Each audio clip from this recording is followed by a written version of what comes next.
All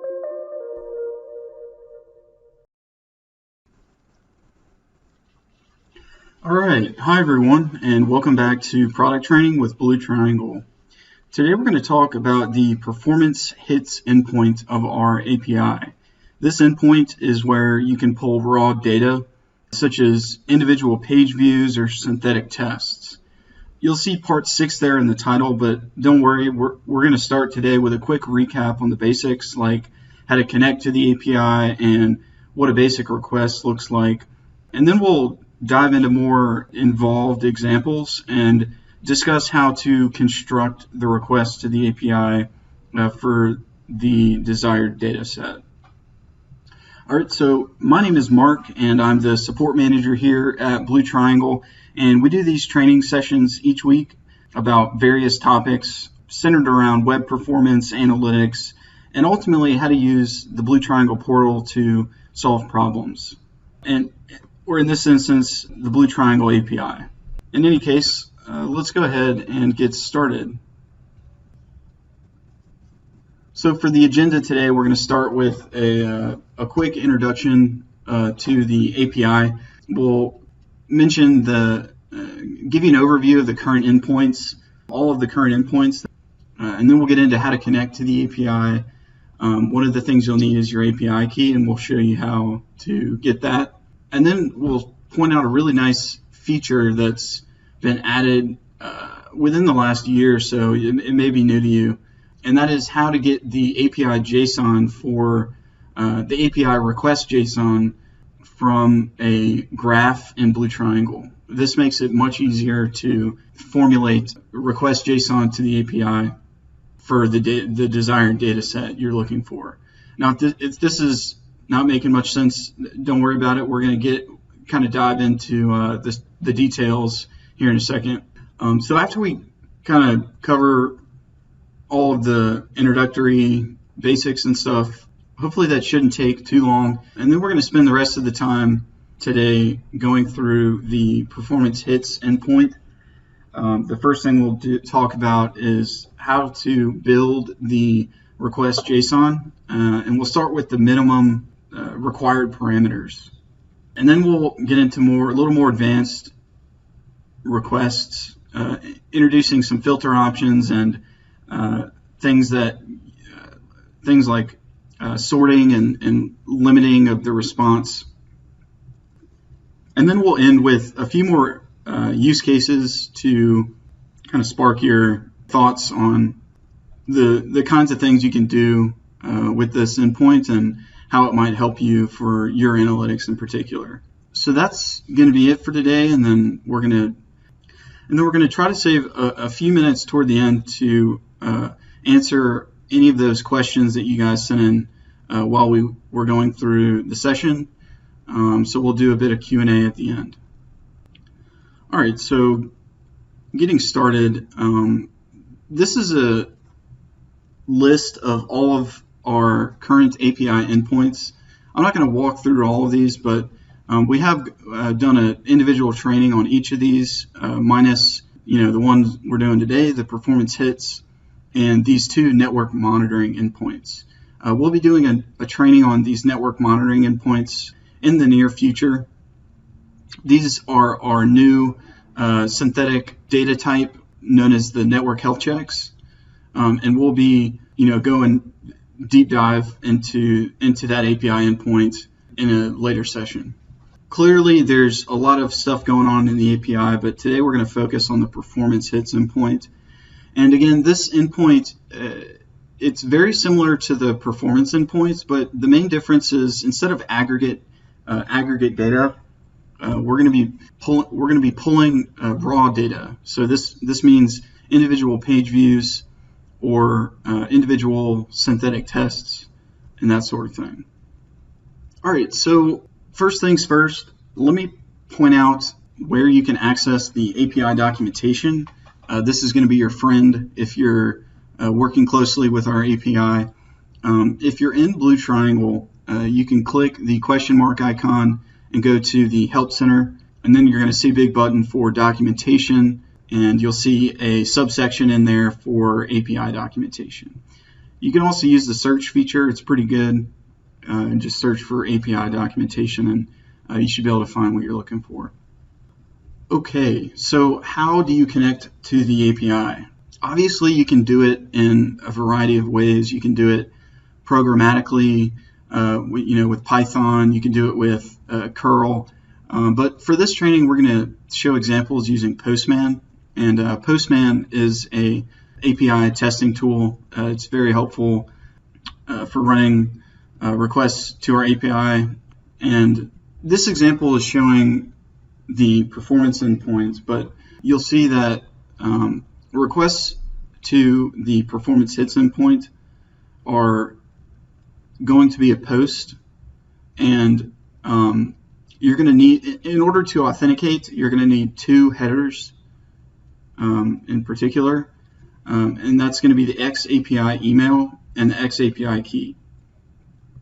So the email is the email associated with your login in Blue Triangle, and the key is that can be found in your profile in Blue Triangle, and I'll show you that right now. But one more quick note: the email addresses and API keys are case sensitive. So if you're having trouble authenticating or connecting to the API, double check the case in those two headers.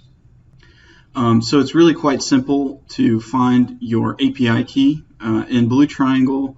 Well, first of all, you'll need to have a login to Blue Triangle, but once you have that, you only need to click the little profile icon and view your profile, and then you'll find your API key there listed in the table there. So here's an example request in Postman, and this is just, I'm not going to get too detailed walking through this, but you can kind of see how it all comes together here. We're doing a HTTP post method to the API endpoint. We'll get into what exactly the endpoint is for the performance hits, what exactly the URL is for the performance hits endpoint. It's going to be a post, and you're going to select raw in the body here. Obviously, we have our headers set to authenticate, as we just went over, and you're going to choose JSON. And this is going to actually automatically add a content type application JSON header if you're using Postman. But basically, you're going to have this JSON, and it's going to have a variety of fields, or parameters rather, and based on those parameters, you'll get a response with the requested data set. All right, so that's kind of like the configuration at a high level. So really the rest of the session today, we're going to talk about how to build this request JSON, okay? Before we get into that though, let me show you really quick how to get the API JSON, request JSON for a graph in Blue Triangle. And this is really important because it gives you a huge head start on putting together a JSON request to our API. So let's say you're in the portal and you're on the real user performance detail page. You can any graph in our portal, the majority of them, that is, have this little hamburger menu up in the top right. And you can actually click that, and that's going to, for instance, I'm looking at this scatter plot here, and you can click that, and it's going to give you a variety of things you can do here. But what I want to point out is this option to view JSON for API. That is a little unusual. I've never seen that happen before, to be honest.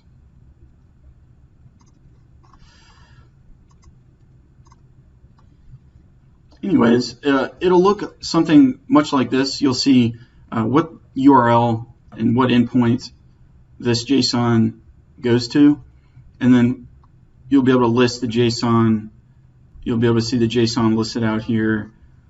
Now, there's a lot of stuff in here that's defined that you don't really need to include. A lot of the defaults for these things are going to be just fine, so you won't need to include things like the bucket size or the bot traffic, things like that. But we'll go through that here in just a second. So that's how you would pull the request JSON from the request JSON that like builds the graph in Blue Triangle. All right, so going back to slides here. So let's talk about the performance hits endpoint.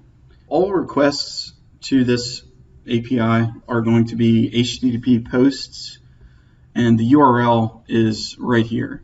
It's just api.bluetriangletech.com/performance/hits. Now, let's just run through a basic example here. So if you pull up the documentation, you'll see that there are 5 required parameters that start site, start and end, data columns, and data type. If you're familiar with the performance endpoint, it's the exact same minus the group parameter. So we're not doing any grouping of the data since we're just pulling the raw data. So let's look at each of these parameters in depth and kind of build the JSON as we do.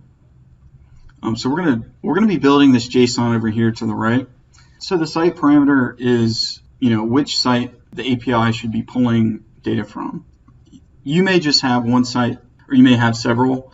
The site parameter is also the prefix here in your real user JavaScript tag, the Blue Triangle JavaScript tag that we provide for you.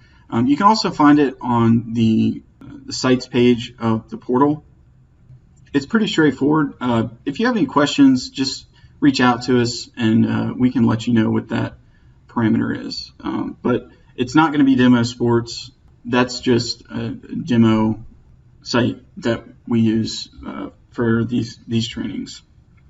So data type, another one pretty straightforward. This is going to be RUM or synthetic. It's just whether you want real user data or synthetic data. So we're going to say RUM data. Now the start and end parameters, these are epoch seconds, and this defines the time period over which to retrieve the data. A good tool you can use is epochconverter.com. This you can go from epoch to human readable time and vice versa. But basically this is the time period. You can think about this as being the time period in the Blue Triangle portal. You choose your date from this date picker here, but again, that'll be epoch seconds. All right, and so the last thing here is the data columns parameter, and this is basically what information you want to pull for each of the page views or the synthetic tests. This includes performance metrics, some of the common ones I'll just mention here, like time of the measurement, the traffic segments, page name, URL, device, timed interactive, session ID, things like that. If you're familiar with SQL, you can think about this as the select clause. These are the things you're adding to that select clause. And so in our example here, we're just using the time and URL. We're going to just keep it real basic here. And with that, we have a working request JSON. So again, we'll do a post to api.bluetriangletech.com/performance/hits. We're going to post the application JSON content type. We're going to include this in the body of the request. And this is what the typical response is going to look like. So you'll have some metadata up here. It'll show you how many data points there are in the data array, and any element in the array there is the data columns you asked for, the time and the URL. All right, so let's run through a filtered example now. In this scenario, we're going to try to reproduce a scatter plot. Now, like I showed you before, the easiest way to do this is to pull the request JSON from the Blue Triangle portal using the hamburger menu, and you can work off of that, adding or subtracting metrics, or filter options and things like that. So we're gonna reproduce the scatter plot on the real user performance detail page, and we're gonna add in some common filter options like the traffic source, visitor type, page name, and device. So we're gonna pull basically each of these data points from the API, right?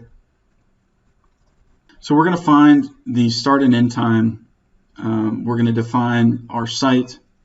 Of course, we're going to set the data type to real user, or RUM is the key term there. And then data columns, you can kind of pick whatever you want. In this case, I just chose the time, onload, and session ID. Just a few of the key attributes of each of these page views. So these are the 5 required parameters, and if you're starting from scratch, you should always start with these 5, and then confirm that actually is a working JSON, and then kind of build onto that with additional filter options. So here's what ultimately the request is going to look like. We're going to add really quite straightforward once you understand kind of what we're doing here. There's the page name, the device parameter. These are both arrays, as well as the visitor type and campaign source. So we're looking at traffic from Google, and only for new visitors on desktop, and we're looking at page views on the home page. Now, these are all the filter options. You can also add some response formatting parameters, such as ordering the data, and so we're going to order the data by time. You can sort the data as well. Obviously, we're going to sort ascending in chronological order, and then the limit parameter limits the number of data points that the API is going to send back. And I apologize if that's a little cut off on the screen there, but that is what the request is going to look like. And if we shoot that over to the API, we'll see that there are 150 data points, and here's kind of what the first couple of those are going to look like. We'll see the time. This is epoch milliseconds, the onload in milliseconds, and the session ID. And you can kind of validate that you have the correct JSON by pulling up the same information in the Blue Triangle portal. And in this case, there's 150 page views, and we can see that the total items here is 150. So you can also maybe spot check a few of these. So if we looked at the first one, we should see that it's 1.29 seconds using 3 significant digits. So that's kind of what a more advanced example would look like. A couple more use cases I'll point out before we get into some questions. Let's say you'd like to get the test results for your synthetic data. Let's pull the measurement time, HTTP response code, and URL that was measured in synthetic data over a 15-minute time period for the homepage. So this sentence here converts into this JSON over here to the right. So we have site, start, end, data type, and data columns. These are the required parameters. Obviously, we have our 15-minute time period defined in the start and end. We're looking at the synthetic data type.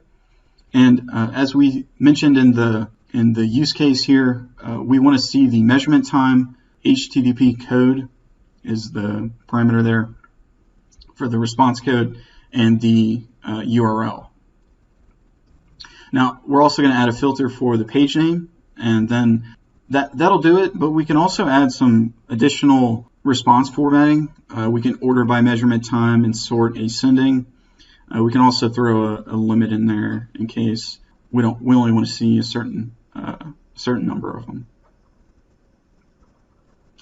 All right, and then here's just one more that I'll point out. Let's say we want to do some analysis on user agent strings. This is an interesting thing that's actually come up for a few of our customer success team members recently, and that is pulling data for user agent strings containing a particular substring. So in this case, let's say we want to pull the user agent strings that contain BTT agent for the page views during a 30-minute time period. So in this case, we know that BTT agent that's actually in the user agent string in our synthetic data. So over to the right, we have our 5 required parameters. With the data columns, we're gonna pull the time, the onload, the page name, and obviously the user agent string. Now, in order to do the substring query for the user agent, it's simply going to be an asterisk wildcard before and after the substring, and the parameter there is user agent. So we'll also throw a limit in there, and the bot traffic, we're going to be sure to include bots in case there are page views that are categorized as coming from bots, which in this case we do categorize our synthetic traffic as bots from the real user data perspective. All right, so this is just a couple of examples. There's countless things you can do with this API endpoint, and feel free to reach out to us if you have any questions or you're interested in pulling a particular data set but you may not know how to do it, and we're happy to help. So quick summary of our session today. Today we covered the performance hits endpoint in the Blue Triangle API, and this endpoint has all of the same required parameters as the performance endpoint minus the group parameter. When you're building a request JSON, you should start with the basics and the required parameters and kind of build up from there. And it's good to validate the response each time along the way to make sure that you're going to have a working request at the end of the day. And one of the best ways to make sure you're pulling the right data is to just load a similar graph or table in the Blue Triangle portal and just compare the output. Now, if you're troubleshooting a request or trying to find an option that we may not have covered today, be sure to check out the documentation. It's quite thorough and should have everything you need. But if you do get stuck on a problem or have any other questions, as always, feel free to reach out to us. All right, so that's all we had for the session today. So I'm going to pause now and check the questions and the chat and see if there's anything I can help answer for you guys. Alrighty, so I see a question came in, and I'll just go ahead and get started with that. I know we're coming up on our 30 minutes here, so we'll try to be quick with the questions. But the first one I see here is, could you please try some demo graph? Sure. Let me pull up the Blue Triangle portal again. Yeah, so I had an issue with the JSON with this graph, but really the easiest way to snag the JSON is going to be with this in this little hamburger menu, view JSON for API.